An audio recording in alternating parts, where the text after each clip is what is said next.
I mean, okay, you're in college now. Had you encountered any kind of difficulty on your way? Because it seems like it was pretty smooth sailing for you. It was for the most part. I mean, I think, like many people, starting in seventh grade, eighth grade, you start to develop this racial awareness. And at the time, again, it was a tumultuous time. We had the riots here in Detroit in the late 60s and 67. We had disturbances in Flint. We had protests for open housing, this kind of thing. So I was racially aware. And I had an experience in the science fair when I was in high school where I felt I was deprived of first place. I achieved second place. I felt I was deprived of a trip to the National Science Fair. And at the time, I thought there was some racial motivation there, either institutional or direct. But you know, one of the things I talk about in the book is that one of the difficult things for African Americans is that when you run into situations, you really don't know what the cause is. Right, right. And in some ways, it doesn't matter what the cause is because if you're determined, you have to deal with it. But you just don't know. And it causes some concern. So I had situations like that, you know, coming along. But I had a great support. I had lots of people helping me, you know, of white and black folks helping me in Flint. And so I was able to deal with whatever came up. Okay. So after Michigan, Yes. you went to New Jersey or Yes, I went to work for a place called Bell Telephone Laboratories. It's the place where Bell Telephone. I remember them. the Bell system, Ma Bell. Yeah. And Bell Labs was the research and development arm of the Bell system, which was the AT&T monopoly. And it was a great place. I mean, it was the place, if you're an electrical engineer, that was the place to work. It would be as if if you were a software development engineer, maybe the place to work now would be Google. Okay. But Bell Labs was the place to work. It's the place where the transistor was invented. Digital communications was invented there. Things like the modem, data modems, all this sort of thing. So it was a tremendous experience to work there. So how long did you work there before you decided to, well, let me do something else? Were you bored or what? What was going on with you? Well, when I started there, my intent was to work there for 2 years, Yeah. to get promoted to manager after 1 year, and to leave after 2 years and start my business. Hear that, audience? I mean, he's going to work, then he was going to leave. I was going to work there simply for the experience, and I told my manager this, you know, when he hired me. I said, I'm not here to stay. Oh, you told him? I told him my ultimate goal is to start a business. But, you know, he wasn't concerned because a lot of people come in saying that, and they get there and they like it, and they like the salary, and they like the opportunities, and they stay. So I ended up staying for 7 years. Oh. And I became a manager after 4 years. But after 7 years, the time was right to take that step out and start a business. Okay, what kind of business was it you were going to start? What were you, wait a minute, I think I remember something about a synthesizer.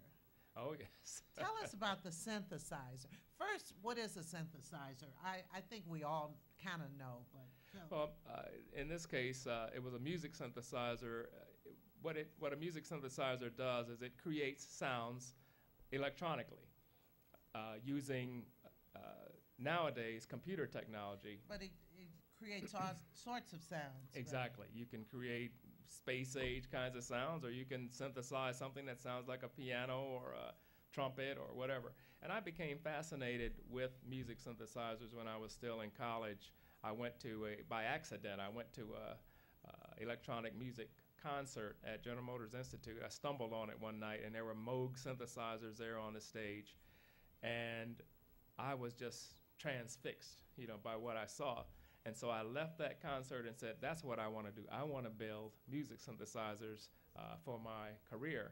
And so when I went to Michigan, I continued, and my master's thesis at Michigan was the design and construction of a digital electronic music synthesizer. Didn't your professor bring that last night? He actually came to the book party last night and brought an excerpt from my report, which he said he reminded me it was quite voluminous, but he brought that. I couldn't believe he saved that because that was, going on 30 years ago. Yeah, but what I was surprised about, I thought he was going to give it to you. He put it right back in his folder and took it with him. Well, he promised to. I said, my God, what?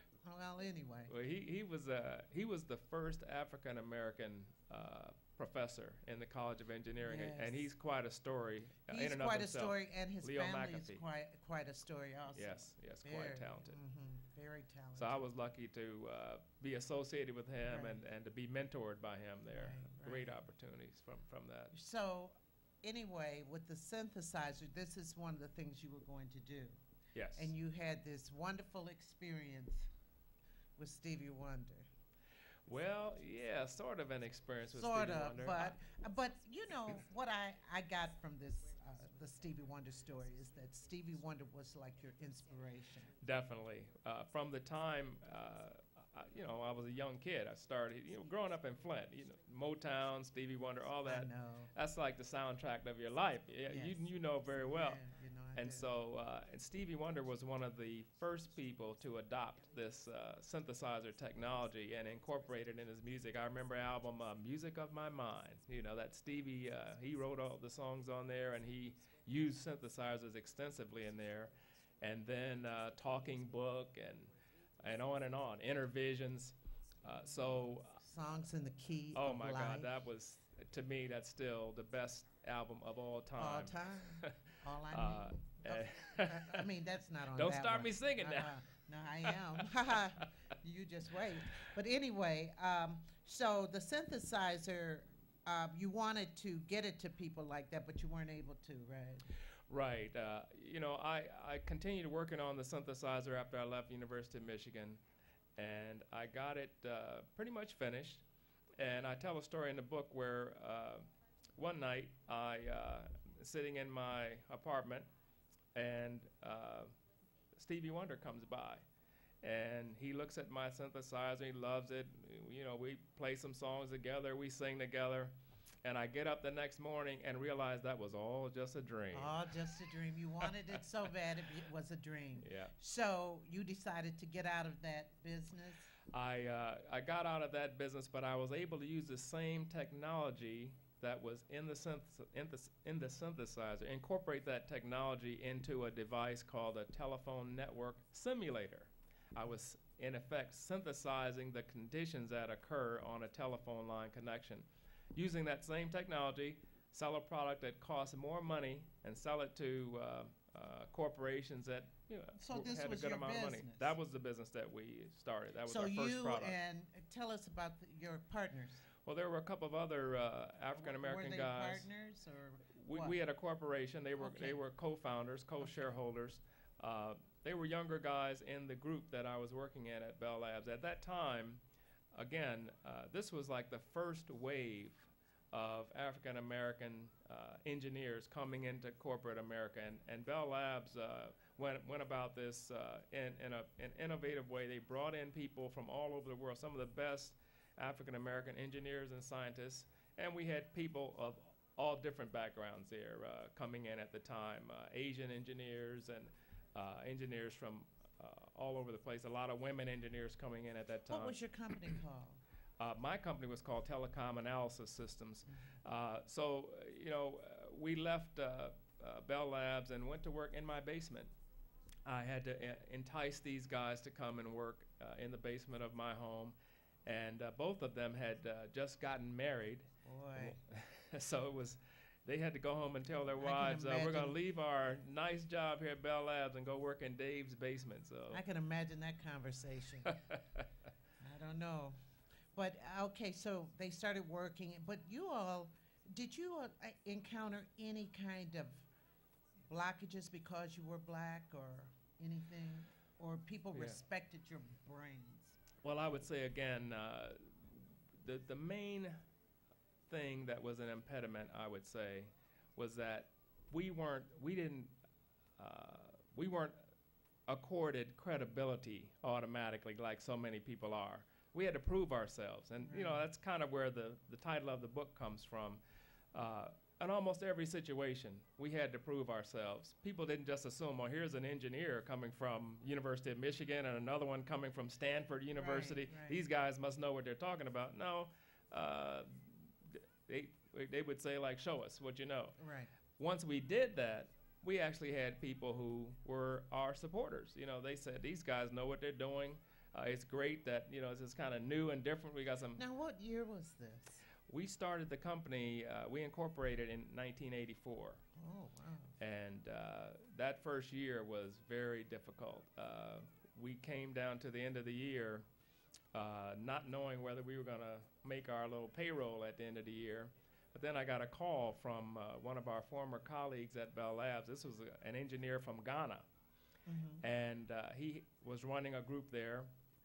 And he called me up and he said, Dave, I think I need one of your simulators. And I said, that's great.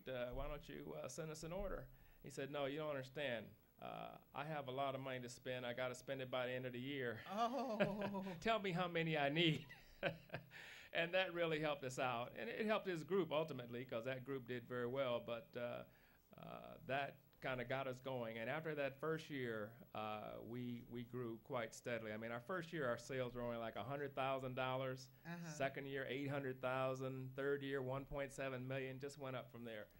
Okay, and you did a lot of business with the Japanese also, didn't you? Yes, that was our biggest export market, Japan. We were selling to companies like Sony and Matsushita, Panasonic, Sharp. I said last night that you know, selling electronics to the Japanese is kind of like selling ice to Eskimos, but we were able to do it. You were able to do it, which says a lot about your company. It says a lot about your company. Definitely. Now, what do you want your audience, your reader, to get from your book? Not only the history, yes, but what else? Well, you know, I guess there's a few things. One is I want them to understand, gain an understanding of what it's like to start a business from scratch. You know, a lot of people don't have that experience and don't know how difficult that can be, what the pitfalls are, and how you deal with those pitfalls. So I didn't want to just write a book that's a how-to, you know, do this, this, this, and I wanted to tell the story and let the information kind of come out that way. And so that was one thing. But another thing is I wanted to explore this issue of race and culture and to let people see what kinds of obstacles people who are different might encounter going into a market, and again, how you deal with those kinds of things. Right. So I think those are the main reasons that I wrote the book. And, you know, there are a lot of people now, particularly in this economy, who are looking to start businesses. Right. And, you know, want to know what some of the pitfalls are, how to go about it.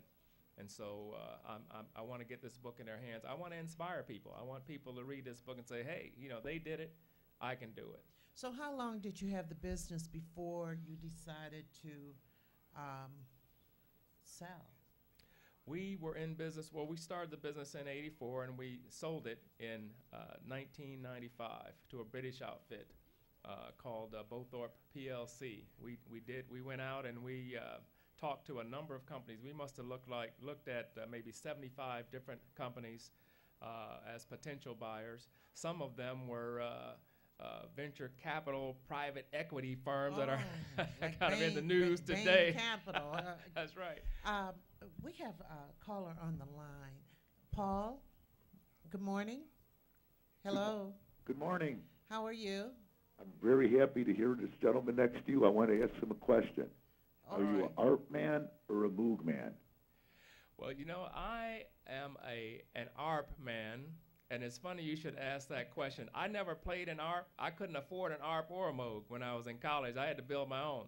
But I was recently at the Consumer Electronics Show, and you would be interested in this. There was a fellow there who had an app on his iPad that simulated an ARP synthesizer, all the patch cords and everything, and you plug your keyboard, electronic keyboard into it and make all the old ARP sounds, had all the patch chords and all that sort of thing, and that was quite an impressive thing. That made me glad that I got out of the electronic synthesizer business, because I never would have been able to compete with something like that. Well, listen, one last thing I want to say. Stevie's favorite instrument was the clavinet. And it's all, you know, it's old school clavinet, Intervisions, albums, Sir Duke, all that. Stevie is the wizard. But thank you for saying ARP is the movie stars selection. And that's what I'm looking at, you two guys. And I want to let me off the air and give your phone number again. I want to contact you because the synthesizer, it's a Clockwork Orange. And I'll see you later. All right. Thanks for calling. Bye. Okay, All right, Paul. we'll get to how you can make some contacts later. Thank you, Paul. Thank you very, very much. Wow, you knew about that. So with the business, you get it. Why did you decide to sell? Well, I deal with that issue in the book as well. There are. Oh yeah, I don't want to tell everything, but you did decide to sell. Well, yeah, there are some businesses you don't want to sell. I went into this thinking, and when I was in college, I told some of my friends, I'm going to start a business in electronics. I'm going to sell it when I'm 40, and I'm going to go study anthropology. So I never intended to stay with a business for the rest of my life, with an electronics business. I wanted to do this for a while and go off and do other things and have some other experiences. And when I say study anthropology, I didn't mean formally. I meant go out and, walk the earth, Right, as they say, get to know people, that kind of thing. I always think about Samuel L. Jackson. Exactly. He says, I'm going to walk the Pulp earth. Fiction. Yes, Pulp Fiction. I'm going my to walk favorite- the earth. my favorite But films I of can all time. understand that. And one of the things to be able to retire early, because I know you worked hard. Definitely. I know you worked, I would know you sacrificed a lot too, didn't you? Definitely. I mean, we worked probably 2 careers worth in building this business and selling it, and it took a toll. Took a personal toll. It took, I had some hair. My brother still has his hair, and he's 6 years older than I am. So I think it took a toll on my head as well. But it was worth it, Okay, so you sold the business for a good deal of money, and then what? I got a good involved. deal of money. A good deal of money. A little ladies bit and of money. We didn't have to worry about, going to work again. But a good deal of money. Okay, I mean, well, I just want to stop you right there. I don't want to get all tied up in the money issue, but I want to say the ability to be able to sell your business and then do what you want to do. That's a wonderful thing. Oh, definitely. And that's something that people dream of doing. The freedom is the thing that you get with the money, and being able to get up each day and do what you want to do. I mean, some people are troubled by that. They don't have things that they want to do. So they get bored. But I'm just the opposite. I've got 1,000 things I'd like to try, and so this was a great freedom. So afterwards, what was it? Okay, what am I going to do now, or what? No. I had gotten involved in some community activities out in New Jersey. The town I was living in was called Red Bank, New Jersey. Small town, only about 12,000 people there. About 1,000 public school students. I got involved with a little outfit called the Count Basie Learning Center. Count Basie was actually born in Red Bank, so they called him the kid from Red Bank, right? So a lot of things there were named after him. So this little after-school program, I was on the board, and so I was trying to work with the people there and improve this center and improve the academic aspects of it, because kids in this town, even though it wasn't a poor town, kids weren't doing as well in the schools as they should do. So I got involved with that outfit, and the director left just after I left my company. He left this center, and I found myself having to step in and run this little after-school program. So I went from a salary of about $500,000 a year to zero, and I went from having my morning staff meeting to serving snack to kids on the floor in the afternoon of this little after-school program. And I mean, it was something I didn't mind, though, because it was so liberating. It was so different from this corporate thing that I had done for so many years. So I got involved with that and ended up starting a not-for-profit organization in this town to improve the schools and to improve the opportunities overall for kids in this town. And we had a dramatic impact on the success rate of the kids and the academic performance of these kids at the 8th grade level by integrating all of the opportunities and the coordinating the work of the not-for-profit organizations and the schools and the parents. just kind of weaving everything together. Now, were these public schools or charter schools? In this little town, this little 1,000 public school student town, little 12,000 person town, we had a public school system, a parochial school, Catholic school, and a charter school in this little town. So I considered it almost a laboratory for education and education reform. And I drew some really powerful lessons from that experience. So how long have you been back in Michigan? Been back in Michigan since 2007. We moved back in August of 2007, 31 years to the day from when I arrived at Bell Labs in New Jersey. Really? Exactly. So for Proving Ground, and it's such a good read because it's very conversational. It's like you're just talking to us. You're talking to us and telling us some things. And it's like storytelling. And Mhm. well, it is a story, but I like your chapter titles and everything. How long did it take you to write it? I was working on this book for almost 11 years. And it's something that I really wanted to do. It's almost like the report. You know, we went into this business thinking, can we do this? It was almost like an experiment. I think we had that discussion before. It's like, I wonder if I could do this. Exactly. I wonder if I can. That drove you more than probably the money or anything else. Exactly. Can I do it? Yes. And a lot of people stop short, Mm-hmm. don't you think? What could you tell my audience about that when you're met with challenges, when you're on your way to can I do it? Mm-hmm. What would you tell my Well, audience? you know, I think it's important to try things and to get started on something. I have so many people who talk to me about starting a business, for example. I was talking to someone who's interested in starting a restaurant, for example. A lot of people want to do that. And one of the things that I Why say do you think that is? Because they could people cook. like, people they like want- to eat. Yeah, But, you know, but so- that's a hard business. Oh, it is. But I mean, even if that's the kind of thing you want to do, you can still get your recipes together. You can get your menu together as though you can research what starting a restaurant is like and what successful restaurants do and what unsuccessful ones. You know, you don't have to just sit back and watch the restaurant shows on TV. Right. So, you know, there are a lot of. But we you can know, take sometimes that those step. shows make it seem kind of simple. Yeah, well, but they can inspire you too. They do. But you know, that's again, I give my father so much credit because, again, he was stifled from doing a lot of the things that he loved doing simply because of the time that he came along. But he didn't let that stop him from doing it. He got in the basement and he worked with that stuff. And he was also an avid golfer, an avid fisherman. I can't even golf. And I don't fish, you know, nearly as well as he did. But so, you know, he went to his job at the post office, but that didn't define him.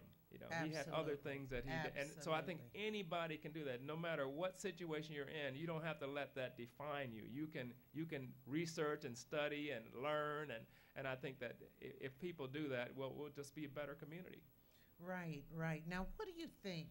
I want to ask, I kind of go outside of the book and stuff like that and talk about what's going on now, Sure. educationally. Do you think, okay, you know what's going on in Detroit or have read what's going on in Detroit Mhm. right now with the schools and so forth, and how do they expect for children to succeed under the circumstances of, you know, they're still laying off teachers even Mhm. now. Mm-hmm. The school year starts with no teachers. I mean, well, it starts with a lot of classrooms where they don't have teachers because they've laid off too many teachers. Right. And so these children don't get to start school really on the first day. Mhm. Sometimes it's almost a month before they get a teacher and so forth. And you were talking about you were involved in education back in Red Bank. I mean, just a little, you know. But what do you think some of the grassroots or basic things that happen to make kids successful in kind of a stressful time like this? Mm-hmm. Well, you know, we have, and you find in almost every situation in every town, you find that there are kids who succeed despite the situation. And I think one of the things we need to understand is what are those kids doing and what are those homes doing to enable those kids to succeed in spite of everything around them. You have the situation in the home, you have a situation in the schools, you have a situation in the community. And all three of those things have to work together to have a healthy situation. And so it's not enough just to have a great home, because you can have a great home, and if your community isn't safe, you can walk down the street and get shot. That's true. That's true. You can have great schools, but if the kids aren't getting support from home that they need to get, then they're not going to succeed. So you have to look at all of those. And in Red Bank, one of the things that we said was no excuses. I don't care, the people in the schools can't say these kids are coming from homes where they're not supported, right? You can't let that be an excuse in the school environment. At home, you can't point to the school and say those teachers are no good, right? You got to do, everybody has to do the best that they can do, and particularly with the community organizations like the Y, Catholic Charities, Visiting Nurse Association. We had all these organizations in and around Red Bank, but they weren't always focusing on the kids who needed the service most, okay? It's an ironic situation with a lot of community service organizations, because people who are working in those organizations get stressed too. Right. And they find it difficult to do their job. So there's a tendency to kind of serve people who are easiest to serve, as opposed to serving people who most need service. The most. And so one of the things we did was we tried to empower those organizations and coordinate their work, and actually recognize them and reward them when they did great things for the people who needed service most. So I think that that's something, we have a race to the top in education. Right. We need a race to the top with community organizations to focus on an area that needs service and recognize those organizations that are doing the best job, and to spread those best practices around. Okay, you brought up something that's very important. You talk about if the home is good, the school is good, but the community that this child has to walk through is not safe. Right. That child may not be successful either. Right. That gets me to Detroit. Well, all over, things are happening all over. But right now, we're having major issues in Detroit with crime. Mm-hmm. What do you think can be done? Well, first of all, I think that has got to be the absolute top priority. I agree. And you just can't do anything. You can't have a successful community if it's not a safe community.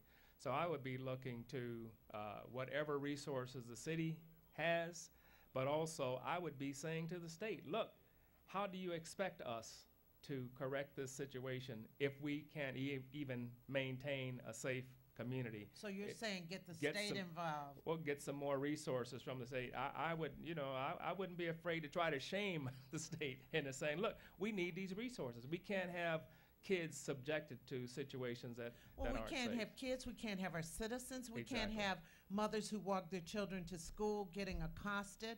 I mean, it seems to me that people who aren't on the side of right are somewhat fearless right now. They're doing things in broad daylight. Used to be the crooks would wait until night. Mm-hmm. Now it's daytime or whatever. Right. It's a fear factor that's not there. Of course, I had an idea.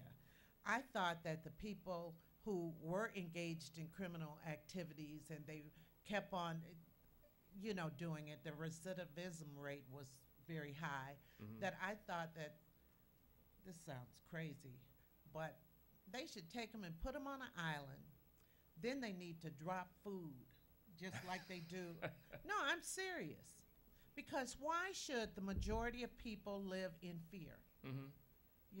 There are a lot of people right now who will not go into Detroit at certain times of the day. That's not, that's unfortunate. But like you said earlier this morning, wow, they have a lot of great activities going on downtown. Mm-hmm. Yeah. Well, I think Detroit isn't the only community that has or has had this kind of problem. And with this issue, as well as so many others, I think that, and I think you have to look not just around the country, but around the world. Where have people had success in dealing with this kind of situation, and take those lessons and apply them as they can be applied here? I don't think we do enough of that. I think that we do too much, reinvention of the wheel. Yeah. But I think that if we're really truly focused on solving a problem like this, if you just circumscribe it around the, the crime, the public safety problem, I think if you focus on that, you've got to be able to deal with it. And that has to be the top priority. Yeah, I guess I'm kind of hardcore right now, but I've known of so many things that have happened to good people who didn't even ask for it, or who was they were the innocent bystanders on their way to the grocery store trying to do something good for people, and good outcomes were not happening to them. And I was just asking you because you were in a community, even though it was small, it still had some issues, right? And you saw, I guess it was, I can't even say it was a microcosm of what's going on around here, but I noticed, like, in a lot of big cities, like Seattle the other day when they had the shooting, Chicago, they're having so many problems with crime. Right. And something really needs to be done. Well, when I first went out to New Jersey in the mid-'70s, New York was having a huge problem with crime. Yeah, they were. And that's been largely resolved. Right. And I don't agree with all of the things that were done to resolve it, but again, that's a case that has been studied and things that have been applied. One of the differences there, though, is that New York has the resources because they have the financial community there. So I think I don't know what the number of police officers is in New York. I know it's huge, the force that they have there and that they apply. Yeah, they have a large police force, but their leadership is different. My nephew is a New York City policeman, and they still have a lot of crime, but it isn't like it was. But if you're able to get that somewhat under, I'm not saying under control, because no crime is, and I don't think any big city is really under control, but it's better. It seems like we could learn some lessons. Definitely. Detroiters can, and Definitely. so forth. And then, again, it's not an issue of just policing. It's like we're talking about with education. You got to have all three aspects. You got to have an education system that works so that people are educated beyond survival. They're educated beyond these impulses toward criminal activity. And you have to have a set of community organizations supporting the community that act as complementary to your public safety officials, and you got to have activities for kids, and so all this stuff works together. And there's no silver bullet, but you have to encourage each leg of this stool to do the best job that it can do. Well, from here, and what I learned from here is you were lucky and blessed. You had some opportunities. Definitely. I mean, Flint in the 60s was the textbook case of how you want to develop a community. People had jobs, the schools were great, and the community was supportive of the people in it. We have Jay on the line right now. Good morning. Hello? Jay? Oh, maybe he's gone. Yeah. Sorry about that. Right. Call right back. But you took advantage of your opportunities too. A lot of people get opportunities, but I've seen people not take advantage of them because sometimes people are afraid of the challenge. Sure. Yeah. But I think about the situation that I and my friends had in Flint growing up, and I think the situation was similar here in Detroit at that time. And I think about what it looks like now. We have the same kids. Those kids have the kids today have the same DNA that we had, but the opportunities that they have are so much less. So the results are much less, and that's a shame. My buddy Reggie Barnett, who introduced me last night. Right. This guy, I was on 6th Street, he was on 7th Street. He ends up going to Notre Dame on a football scholarship, but he didn't just play football. He got his law degree and his MBA from Duke University, was a senior executive for IBM for a number of years. I mean, we had a lot of kids in Flint who had that kind of success. Jay's back on the line. Good morning. Okay, I'm sorry. I guess I was I was hearing doubles. You were seeing doubles? What I was hearing doubles over the phone. Oh, And oh, I, I'm sorry. I didn't know if I was over talking you, and I didn't want to do that. Oh, So I couldn't hear you. So yeah, so my question was, what goes into the reasoning when they position certain programs? Like they were talking about the program in New York that worked in a certain neighborhood, and they're going to institute one like that here in Detroit in this more well-to-do neighborhood. Do you know what I'm talking about? no, I'm not. I'm not aware of that one. No, I'm not aware of that one. In more well-to-do neighborhoods? Yeah, well, a break-in happened in a well-to-do neighborhood in Detroit, and these people from New York had came in, and they said, you know, we have some money, and we're going to put more police over in this area and start this program here, and let it work throughout Detroit because it worked in New York. And No, I don't know about that one. It's unfortunate that they're just going to choose people who are so the people who are victimized the most will still be victimized the most, right? Isn't that yeah, exactly. And when people begin to mention like stuff that works in different places and everywhere else, and then bring it to Detroit or Flint, what goes in the reasoning that says, you know what, or who talked to the people and said, you know what, this will work in these areas because it did work here, instead of, because I get this idea that someone just said, you know what, just take it to them. Well, We I'm got going- people there who's going to put it in motion for us. Was there a plan that went into saying, see what the residents going to think about what we're going to Well, do? you know, yeah, Jay, I think that's a very important point. I think, first of all, you can't just take something from another community and apply it willy-nilly. The thing we did in Red Bank, and again, it didn't apply mainly to public safety, although public safety was one aspect. We didn't have nearly the problem in Detroit and in Red Bank that you have in Detroit. But the first thing we did was we involved the entire community in the process.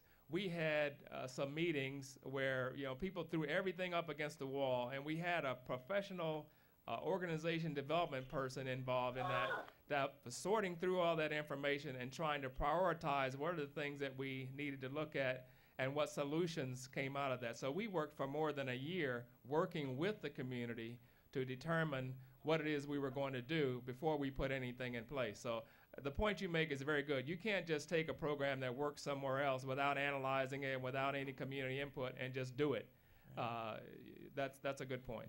Very Because good. I have close ties up in Flint, politically and socially.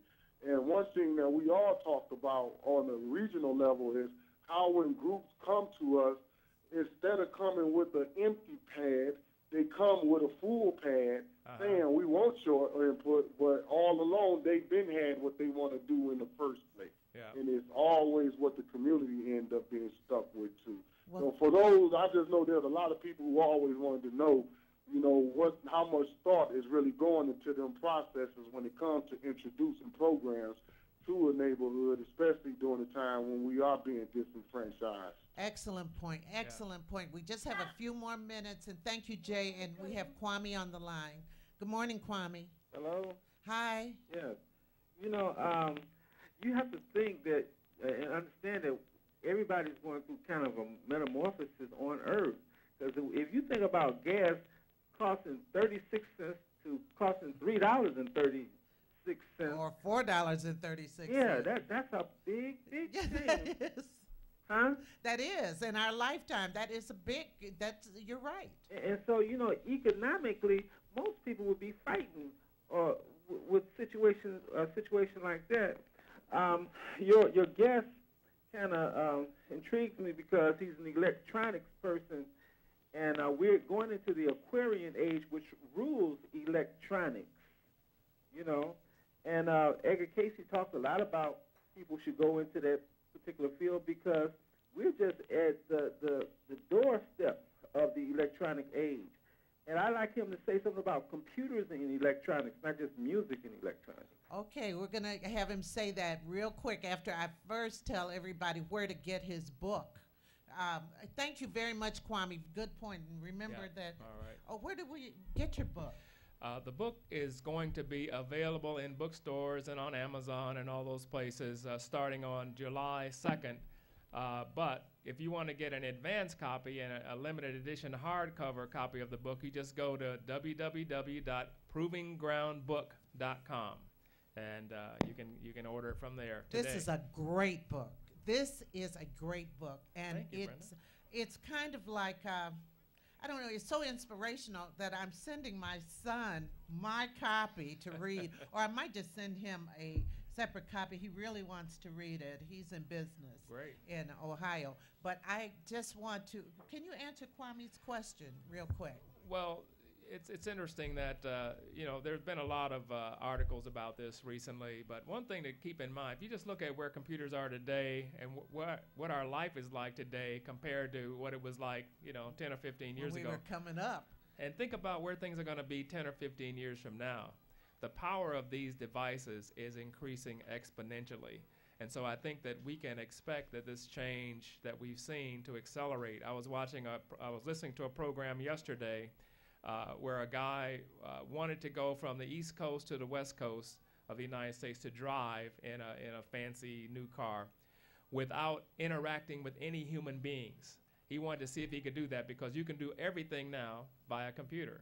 And so, we're seeing these rapid changes, and it's going to present a lot of challenges to us in terms of our jobs and so forth, but also a lot of opportunities. I think it's going to present a challenge, too, in communications. People are getting to the point they're texting so much they don't even know how to talk to people anymore. But that's a whole nother show, another thing, and it's almost that time. And I want to, once again, if anybody had any questions or they'd like you to come speak to their organization, is there a number they can call or they can email? Yes, they can email info@ebuck2media.com. So I'm going to spell that. Quickly. info@ebucktumedia.com. Okay. Well, thank you for joining me today, everybody. Thank you, thank you, thank you. And I will see you next week with a very intriguing show. Thank you, David. Thank you so much. Thank you, Brenda. Thanks for having me. Oh, my pleasure.